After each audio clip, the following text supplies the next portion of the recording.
What's bubbling, magical people? Welcome back to the Witching Hour with MsMerlin, where we like to talk about all things witchy and magical.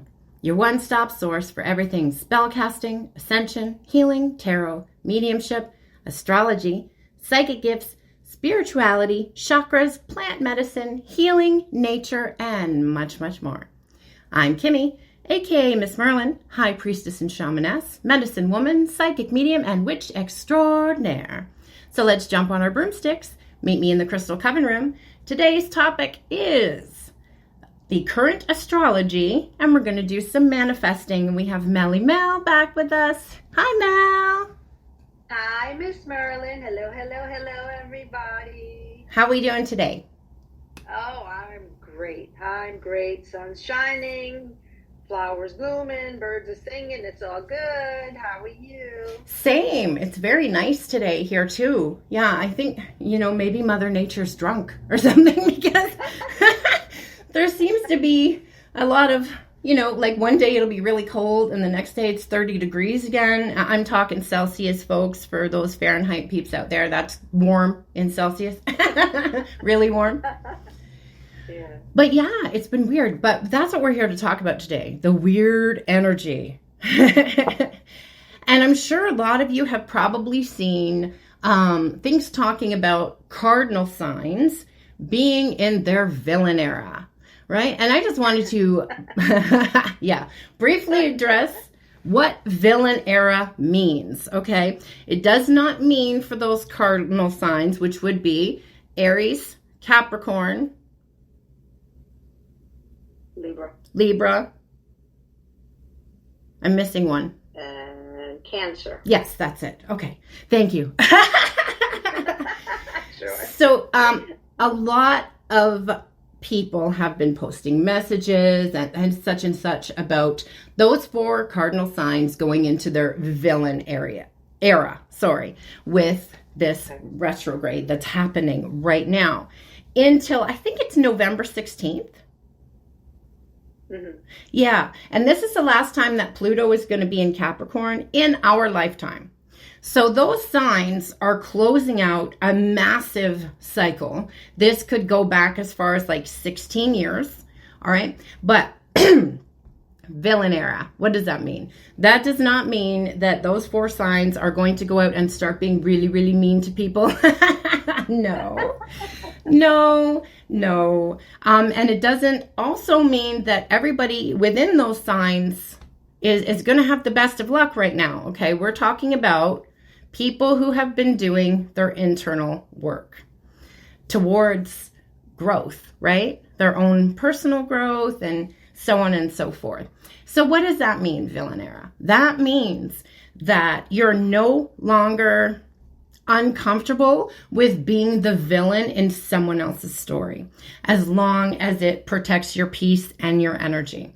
So that is what that means, is you're stepping out of that era. And again, it could have been a long cycle, even going back past the 16 years of people pleasing, right? And that comes usually from childhood wounding.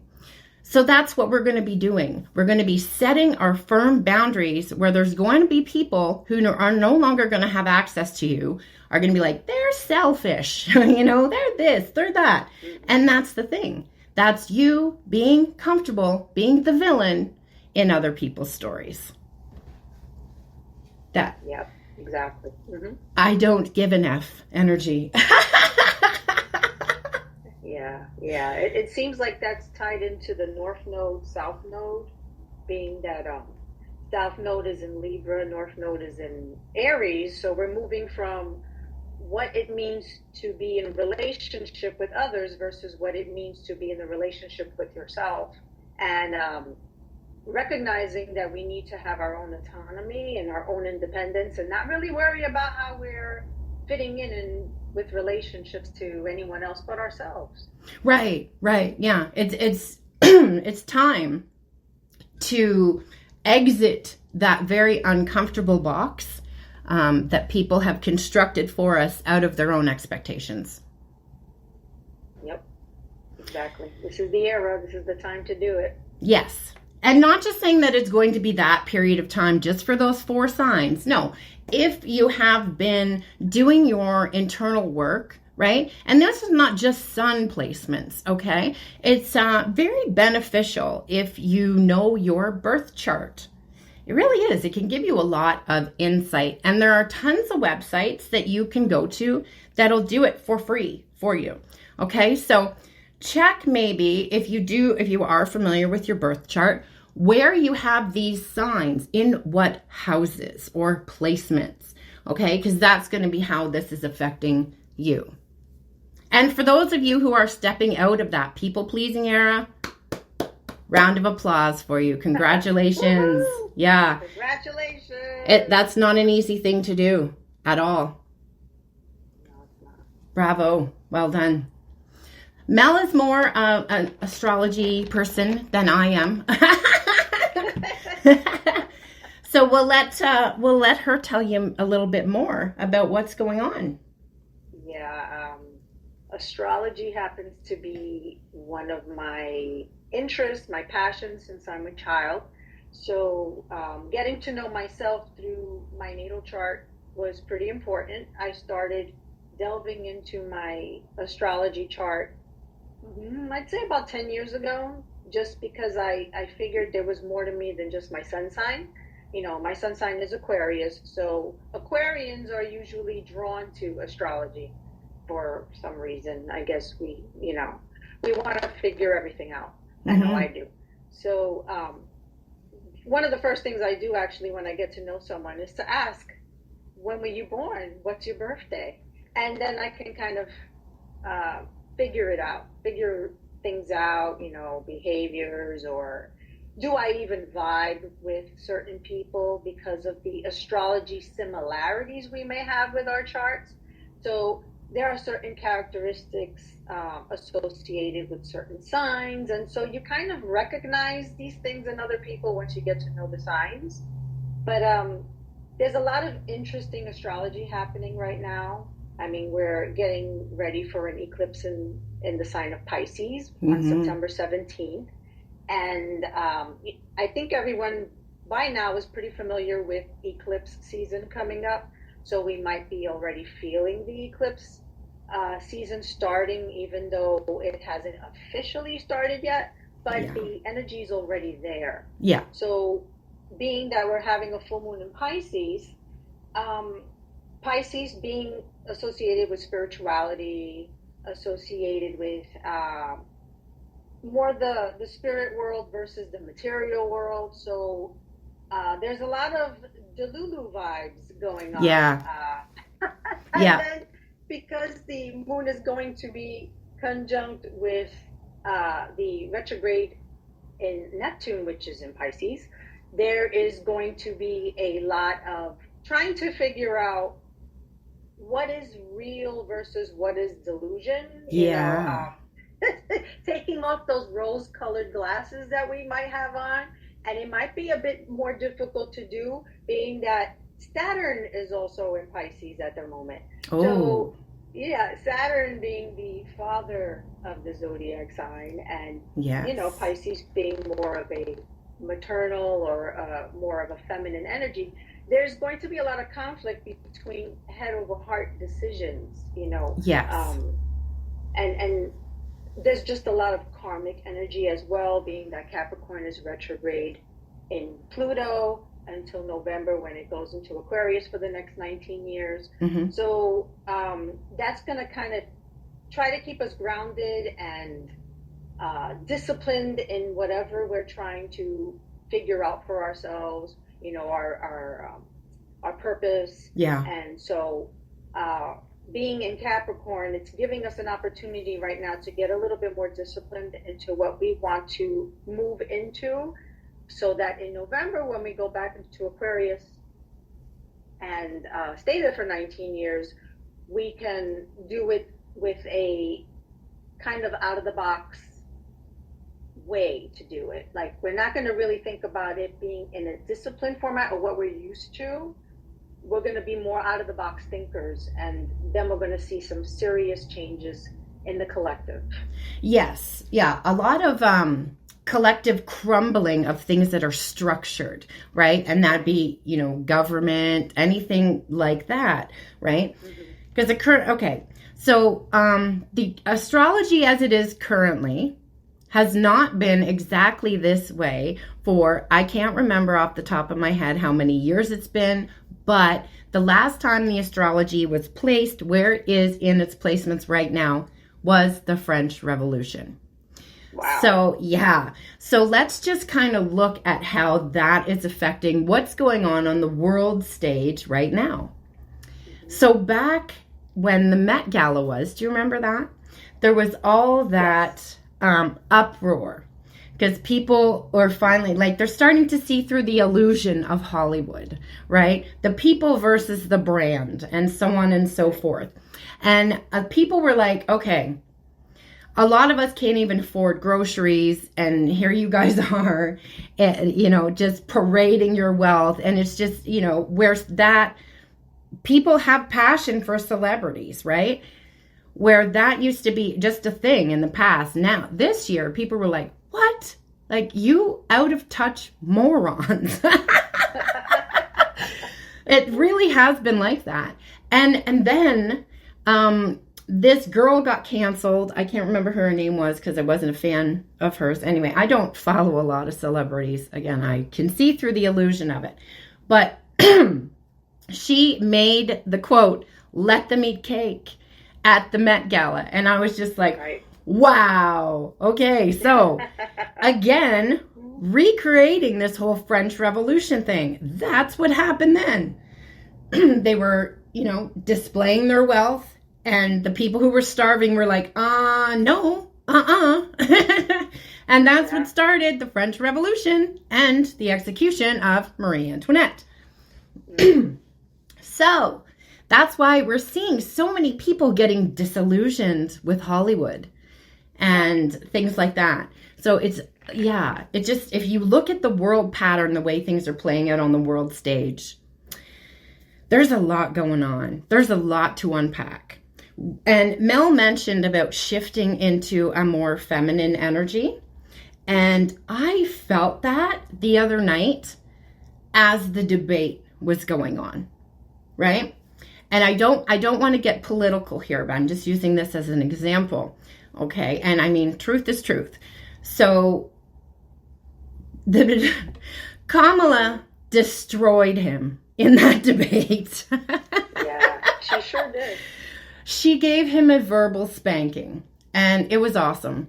But I could feel that energy of the scales tipping, right? And balance being restored into more of a feminine era, right? And I have already predicted this. She's going to win.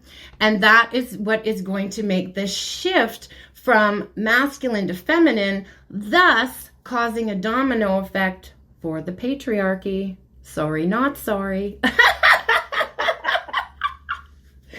Yeah, it's true. Mars entered Cancer. Mm-hmm. And Mars doesn't like Cancer. Mars is masculine. It's about passion. It's about war. Yep. It's about challenges. And when it enters the sign of Cancer, which is about the home, it's about sensitivity, it's about mother. That's the mother nurturing of the zodiac. Yeah, it's a very nurturing sign. So now that Mars has entered Cancer, the energy is going to be directed towards feminine energy, emotional security, family. So we're right on target. The energy is there for it to become a more feminine type of energy to lead the way. Yes. Yeah, I agree. It's just so interesting, to look at astrology from that huge big lens of not just what's going on with us personally, but how is this playing out on the world stage? Yeah.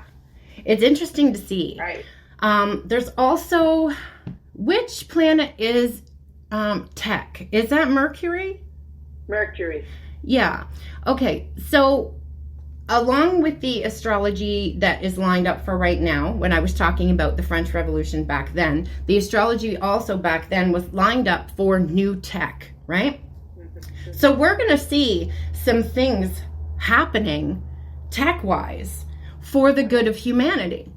And we might not know what that looks like right now, but I mean, if you think about it, 10 years ago, you didn't picture that we'd be walking around today with these little computers in our pockets with video and picture and GPS and all that on them. So, I mean, who knows what is next, but something is coming.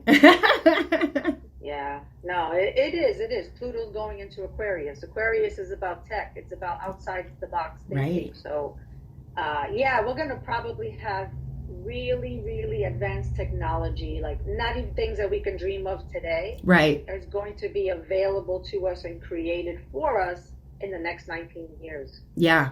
Yeah. And again, the deconstructing of these structured systems that are not serving the shift in the planet. There are more people waking up right now, today, everywhere across the planet than there ever have been before. That is why you are seeing these changes. You're seeing this shift. The earth is shifting vibration.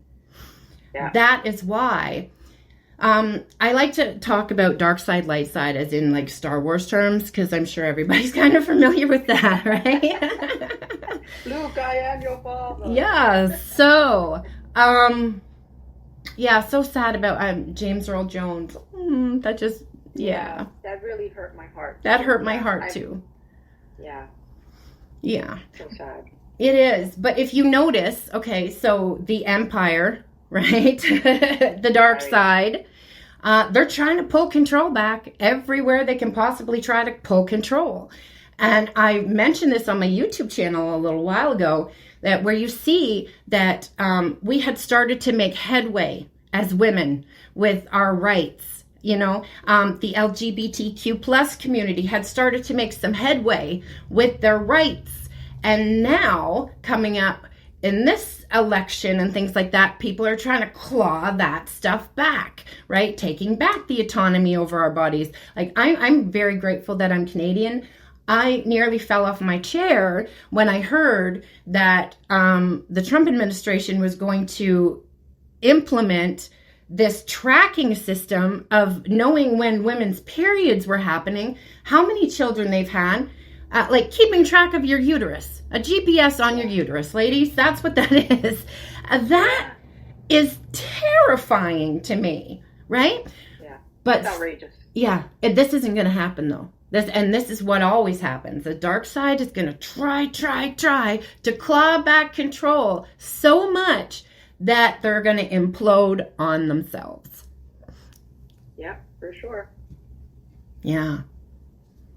I just think it's just so crazy. I just wanted to say too, like we are talking about the astrology, 12 zodiac signs astrology. There's also Vedic astrology. Okay. It's a little more complicated. I'm not very familiar with it, but both are completely accurate ways for you to get information. So whatever way that you want to get your information, neither one is better than the other. Okay. So just whatever you feel comfortable, however you feel comfortable getting your information or gravitating towards your information.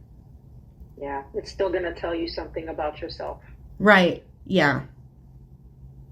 For sure. So do you have anything else that you want to add to like the current astrology, how it kind of shows up on the world stage? Well, I mean, talking about, there's still retrograde planets going on. Yeah. It may not be Mercury at the moment, but like Saturn is retrograde in the sign of Pisces, like I mentioned earlier, and Pluto is retrograde in Capricorn till November, and the Neptune is retrograde in Pisces. So are the North Node and Chiron in the sign of Aries, which may be attributing to perhaps wounding. Yeah. You know, Chiron is all about the wounded healer. That's right. So if your Chiron, if your wounds are showing up now, it's very, very likely because Chiron and the North Node are both retrograde. Yeah. So we're going to be revisiting all of these wounds that maybe if we're already starting our healing work or have been doing it, they might come back. They might resurface in a different way. Yep. Just so that we can finally heal it and release it. But for those people that haven't done their healing journey yet or haven't begun, it's going to hit them, and they're going to eventually have to start. Yeah. There's no hiding away now. No. The light is being shone on things. You can't keep these secrets in the dark anymore. It's another thing that's playing out on the world stage. As again, people can separate now the celebrity from the brand, knowing that's two very different things. And other things like the diddler being exposed and things like that. Mercury is stationary again, but we are still in the post-shadow period for a little bit of time. So that's also adding to all these people, places, things, situations, wounds, all of that stuff bubbling up so we can heal it. A big one also for the world stage is that misogyny and racism, right? That we're seeing all being brought up with the U.S. election. Because Kamala Harris is a woman, and she is Black, and I believe is it Indian descent? Native American. That's what. Yes, Native American. Yeah. So that has brought up a ton of that stuff bubbling up, for people personally and on the world stage. And her husband being Jewish. Yes. That's another. No one could really ever accuse her of being racist. Yeah. Because, she's a woman of color and she's married to a Jewish man. So she's got all the bases covered there. Yeah. But they're still going to try, And you see that, all that coming up from that toxic masculinity, right? Let's crush the feminine, We have power. We have guns. Like, sit down. That's not attractive anymore. Okay? That's it. Enough is enough. Yeah. Cut it out. Yeah. That is the opposite. Guys, just hear me here and hear me very clearly. That is the opposite of what women are attracted to nowadays. So, change up your game. That's right. That game is over. Yeah. I have seen, when we were speaking about things coming up, wounds coming up, healing to be done, collectively with some of my clients, the deep wounds that are getting poked right now, like I mentioned, the racism, the patriarchy wound, right? And that is also combined with any religious wounding that you might have if you were brought up in a very strict, organized religion of any kind. And that also extends to father, right? So whatever wounding that you have around your dad. Yeah. That's for sure. And a lot of that probably has to do with the Saturn in Pisces. Yes. Saturn, again, being the daddy of the planet. Yeah. And not liking a placement in Pisces, which is a feminine planet, zodiac sign. There's the conflict. We're gonna have these conflicts now. It's in the energy of our feminine and our masculine. They're kind of going to be in conflict with one another because of the astrology and the wounded healer and all those, all of the energy from all of these planets and where they're being placed and where they are personally in your own chart. It's going to play out somehow, some way. We can't escape it. No. And the planet has raised enough in vibration now that, like we said, you can't hide things anymore. Things are being illuminated. So anything that people were trying to keep hidden or trying to exploit in private, things like that, that's all bubbling up to the surface. Right. Yeah. Right. You're going to see more celebrities and stuff go down. Right. Yeah. It's true. The eclipse season is really going to eclipse the things that we need to remove from our lives. True. Yeah. I noticed that, habit-wise, right? I have not smoked cigarettes in, it's at least been like 6 or 7 years. Mm-hmm. And then I went to a movie with my girlfriend the other night, and she smokes, but she doesn't even smoke near me, right? Because she knows that I don't. But, she had a pack in her car, and I looked at the pack, and I was like, I want one of those. I was like, and then I asked myself, why? Wait a minute. Why am I having this reaction? Because, that's not the first time I've been around tobacco. Like, other people in my life have smoked, and it hasn't, done anything to me. Now, all of a sudden, why in this moment am I like, I want that? No, you don't, Kimberly. No, you don't. And I didn't, obviously. But I was kind of perplexed by, also, I ran into an ex the other day, too. And I was like, what is the meaning of this? And then it came to me. And then I reposted it because it was a meme that someone had made. And I'm like, oh, that's it. That's brilliant. So I had to repost it. Once the wound heals, the attraction ceases or ends, right? I don't know if that's exactly how it was worded, but yeah. Once the wound heals, there's no more attraction there. Yeah. And I can attest that is true. Yeah.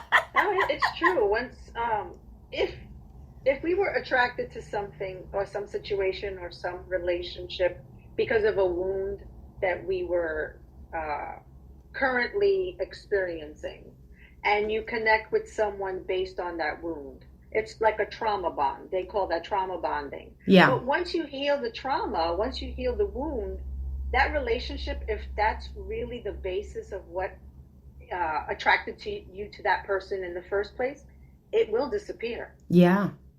Yeah.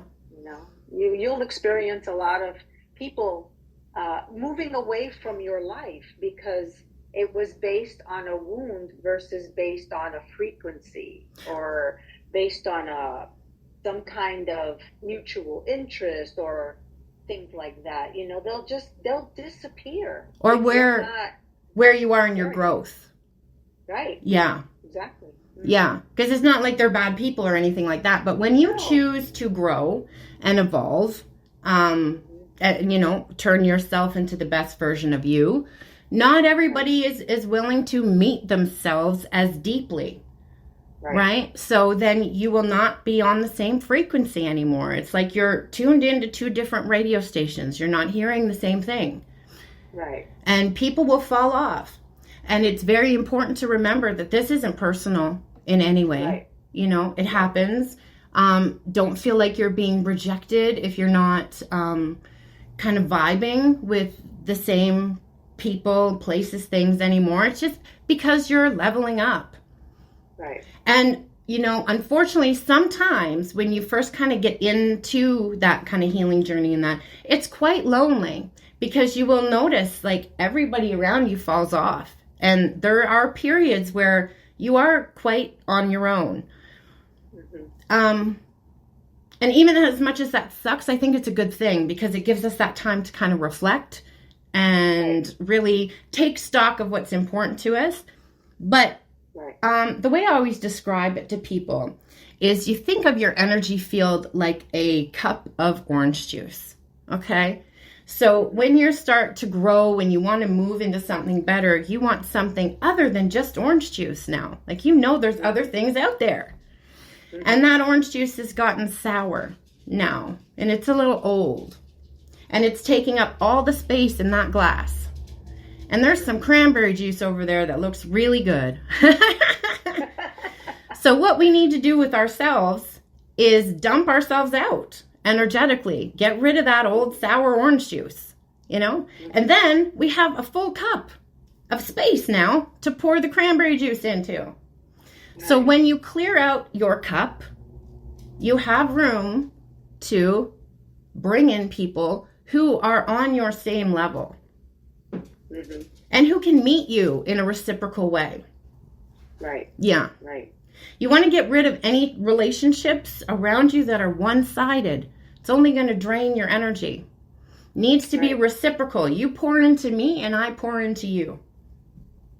Absolutely. Absolutely. You know, we eventually get to that point when we're doing the healing, when we're doing the work on ourselves, where you're going to see that if people don't meet you where you need them to, where you've given yourself, you know, you want those reciprocal relationships because you've done enough work on yourself where you know you're worthy of having a relationship. That's and having right. people in your life that can give to you. You give to me, I give to you, and it's a reciprocity. It's not, okay, I'm going to keep giving to you and you're going to give me nothing. Yeah. No, you know, you realize your value and your worth, and you will attract people that will see that and recognize that. Yeah. Absolutely. Yeah. It can be lonely. It sure is. You know, you go through a mourning process. Yeah, grief. Mourning those relationships that can no longer vibe with you or serve you in any way. But, you know, you understand when you get to a point where on your journey you realize you want people who are just gonna get you, the real you, not the you were last year when you were still healing, when you were still wounded, people pleasing, frequency wasn't as high anymore. Yeah. So you know you want to have people vibe at your level. Yeah, and it goes back to exactly what we were talking about at the beginning. You know, this is that villain area. Why do I keep saying area? Era. There must be something to that. It must be, yeah. So, yeah, it's that time to stop the people pleasing, you know, and really getting honest about those relationships around us. Like, is this me people pleasing and pouring into somebody? You know, it comes up to, and I see this a lot too, the narcissist and the empath. That is a codependent relationship because the narcissist is using that empath to feed off of, you know, they will take. And the codependency there for the empath is the empath wants to fix the narcissist. I'm going to pour energy into heal you. That never, ever works, my dears. No. It sure doesn't. You think as an empath you're going to change somebody. Yeah. The more you give to them, the more you can change them. And that's absolutely so untrue. Yeah. If you have to keep proving your worth to somebody, they don't see it. And those aren't your people. Right. Yeah. Right. Exactly. Yep. Very true. So we were going to talk about manifesting as well. But like we've already talked about astrology quite a bit. And I think we'll maybe leave manifesting for maybe next time. Yeah. Yeah. So guys, please continue to follow me everywhere you enjoy your favorite podcasts. This was so much fun. Thank you, Mel. Oh, thank you for having me. I always enjoy my time here and talking about something that I love so very much. Astrology is very near and dear to me, so it's even more fun. Yeah, and like I said, she's definitely better at it than me. That's one of her strengths. So I appreciate you, and I appreciate every time you come on. Oh, thank you. Thank you for having me, and I'll continue to come as many times as you want me. All right. So guys, I'm going to let you go for now. I hope you enjoyed it. Please like, share, subscribe, share it with a friend who you think will find this information interesting. And I'm wishing y'all so much love, light, magic, blessings, and of course, witch third eye kisses. Kimmy, MsMerlin, reminding you to always make your own magic. Bye guys.